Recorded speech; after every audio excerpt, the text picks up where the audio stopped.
નમસ્કાર. આજે આપણે ઉના તાલુકાના કેસરિયા ગામના એક પ્રગતિશીલ ખેડૂતભાઈની મુલાકાતે આવ્યા છે કે જેમણે ભીષ્મા કંપનીના ફૂલટોસ તલ વાવેલા છે. તો ભાઈ, તમારું આખું નામ?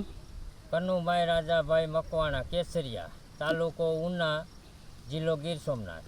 બરાબર. આ તલ તમે ક્યારે વાવેલા છે? તારીખ 22/2/2024. બરાબર. ક્યાં તલ વાવેલા છે?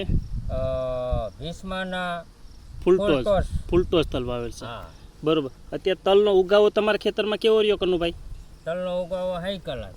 બરાબર. આ ઉગાવો સારો છે. બીજા નંબરમાં અત્યારે ગ્રોથ સારો છે. અને આ નીચેથી ફાલય છે. હા, જો નીચેથી જોઈ શકો તમે, ફાલ પણ નીચેથી સારો બેઠેલો છે. અને ગ્રોથ કેવો છે? ગ્રોથ સારો છે. બરાબર. હવે કનુભાઈ, તમને કેમ લાગે તલ? તલ હાઈ કલાસ છે. રોગ પ્રતિકારક શક્તિ સારી છે. આપણે ભીષ્માના સોટિયા તલની જે વાત કરીએ તો છોડ બતાવો કનુભાઈ. આ જરા આ બાજુ આવજો.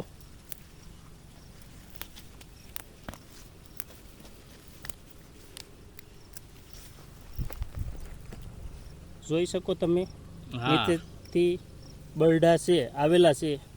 એમ આગળ ગ્રોથ પણ સારો ચાલુ છે. આજે 50-52 દિવસના તલ થયા છે. હા હા, બરોબર ને? હા. તો કેમ તમને રોગ જીવાત કેવું લાગે? આમાં કોઈ રોગ જ નથી. નહીં.